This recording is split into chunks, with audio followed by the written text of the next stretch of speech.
Menurut saya, di satu sisi saudara jaksa penuntut umum selaku penegak hukum mengetahui dampak illegal logging sangat berbahaya untuk kelangsungan masa depan bersama. Tapi di sisi lain, saudara penuntut umum selaku saudara jaksa penuntut umum selaku tidak menangani secara serius dan mengejar para pelaku illegal logging sejati yang dikatakan sebagai buron atau DPO. Celakanya saudara jaksa penuntut umum selaku penegak hukum terkesan lebih fokus pada kasus saya, seorang yang telah berusaha untuk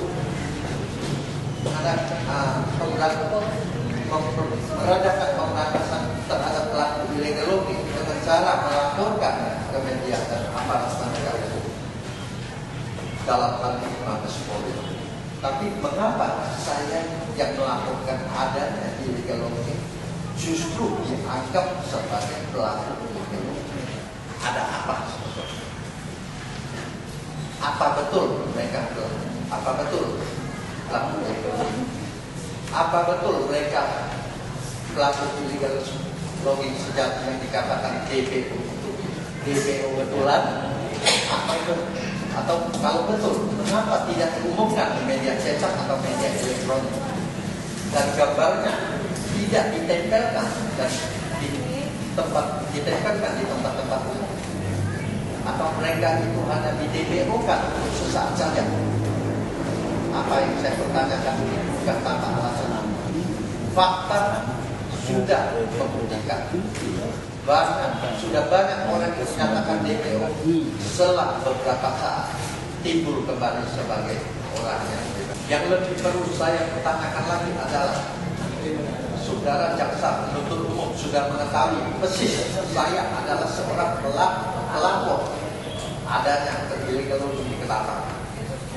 Dan kebenaran laporan saya sudah terbukti di tayangan Metro Realitas 26 Maret 2007 dan 13 Maret lalu 2008. Fakta ini memang ada. Banyak oknum yang terlibat dan perlu kita garis bawahi.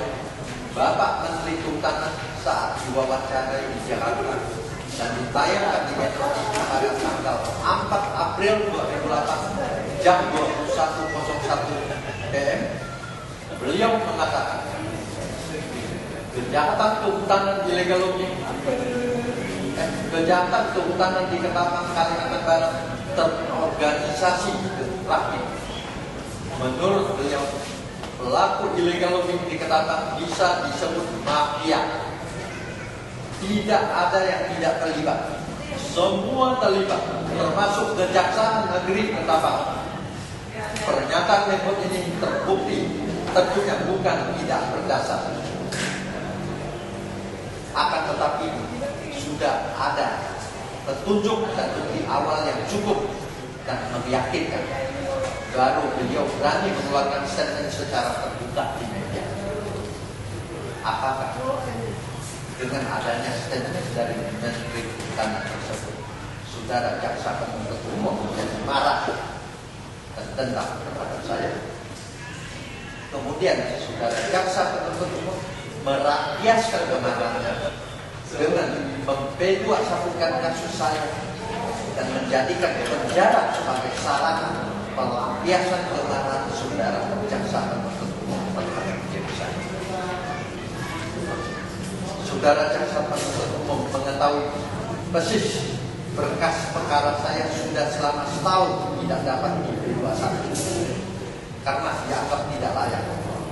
Mengapa setelah setahun kemudian dan tanpa bukti tambahan mendadak bisa dinyatakan layak dibebasan? Apa karena sakit hati, dendam, atau faktor lainnya? Apakah seorang penegak hukum bisa seenaknya menahan dan mendakwa serta menuntut seorang hanya dengan asumsi? Segenap anak bangsa telah memberikan amanah dan wewenang yang begitu besar kepada kita. jaksa penuntut umum dan penegak hukum kita dengan maksud dan tujuan yang sangat mulia, bukan untuk menganiaya anak bangsanya sendiri, terlebih lagi menganiaya anak bangsa yang memiliki keberanian untuk mengungkap suatu kejahatan ilegal logik yang membahayakan masa depan bangsa. Apakah tindakan saudara jaksa penuntut umum selaku penegak hukum yang dinamakan memenuhi rasa keadilan dan bagian daripada tujuan akhir dari suatu pengabdian? Tidak. Oknum penegak hukum bukanlah malaikat. Sebagai contoh, saudara Urip Tri Gunawan, seorang oknum jaksa terbaik di Indonesia, terbukti melakukan suatu tindakan yang sangat tercela, dan yang bersangkutan dijatuhkan hukuman 20 tahun penjara pidana penjara. Di Kabupaten Ketapang ini tidak tertutup kemungkinan masih banyak Urip Tri Gunawan lainnya. Mengingat Ketapang yang jauh dari pantauan media dan Komisi Pemberantasan Korupsi. Majelis hakimnya, saudara jaksa penuntut umum yang saya hormati, dengan mengutip uraian kata-kata lain saudara jaksa penuntut umum yang berbunyi sebagai berikut. Hal ini sangatlah penting secara tepat dan sungguh memiliki pengertian dan arti